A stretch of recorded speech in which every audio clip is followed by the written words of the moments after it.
selecionar esses fatos, selecionar como contá-los, de acordo também com o seu ponto de vista, é lógico, não é? Então, o que é que você achou mais interessante? Você vai selecionar, só que observe que quando você conta este fato e você faz essa seleção dos elementos mais importantes, você tem um objetivo, que é fazer com que o leitor esteja sempre atento ao desfecho da sua história.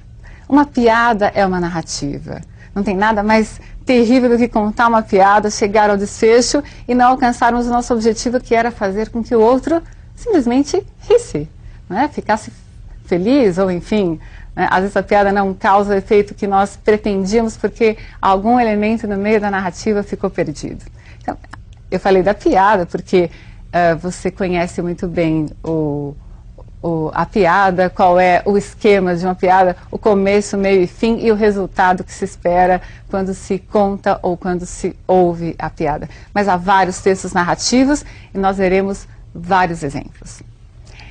O exemplo que eu vou utilizar com vocês agora para mostrar alguns dos elementos da narração é uma música. Sim, a música também pode ser narrativa. Eu falei piada.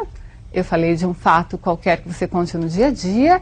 Podemos pensar numa novela de TV, que é a narrativa, e vamos ver como essa narrativa aparece numa música que certamente você conhece.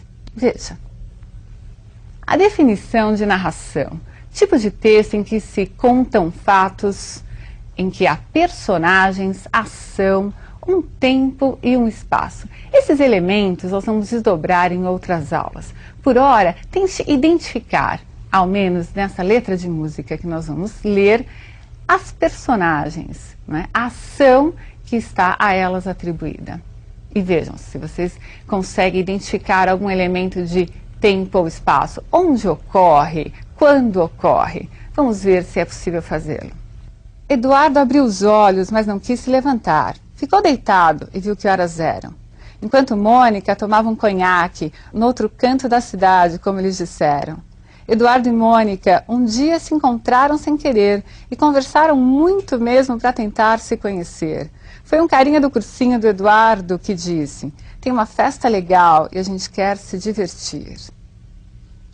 Você conhece a continuação dessa letra. Conta-se lá a historinha do encontro de Eduardo e Mônica. Falam-se características desses dois personagens, do Eduardo e da Mônica, contam-se fatos envolvendo, a partir desse encontro deles e de como eles se conheceram, fatos envolvendo a vida dos dois, né? Então essa música é muito próxima da realidade de vocês, certamente. Uma música do Legião Urbana, um grupo muito conhecido.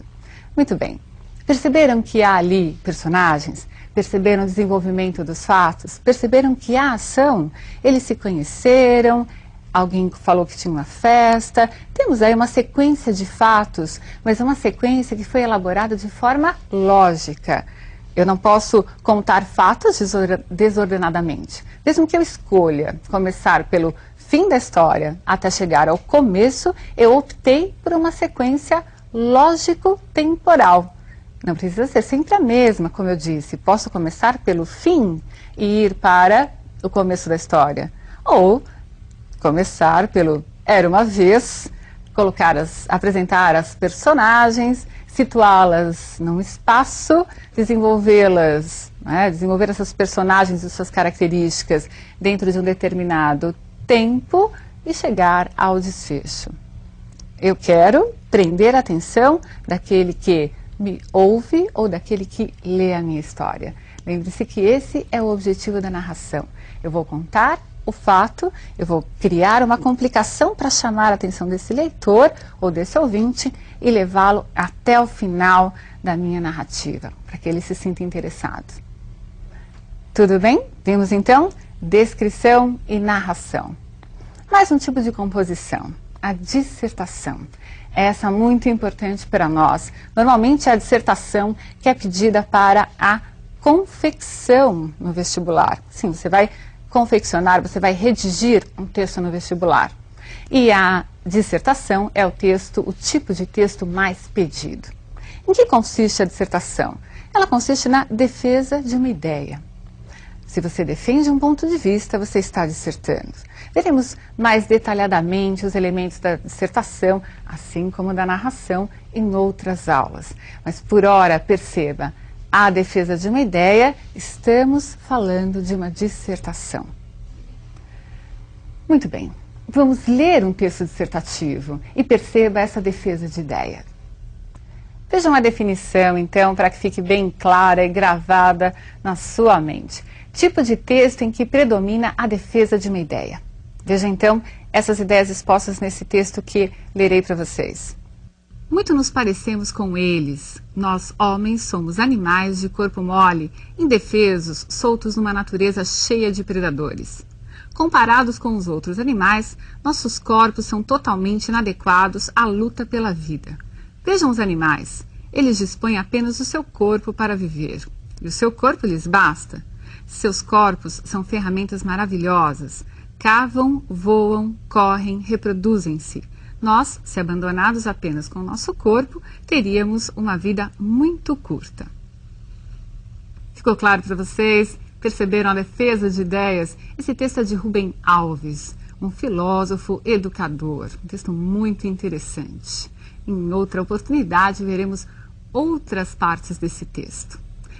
Pessoal, resumindo, descrição é a tentativa de, através das palavras, fazer com que o outro visualize um objeto. Narração, contam-se fatos. E dissertação, defendem-se ideias. Tudo bem? Em outras aulas continuaremos a desenvolver esses tipos de texto, essas modalidades textuais. Um grande abraço.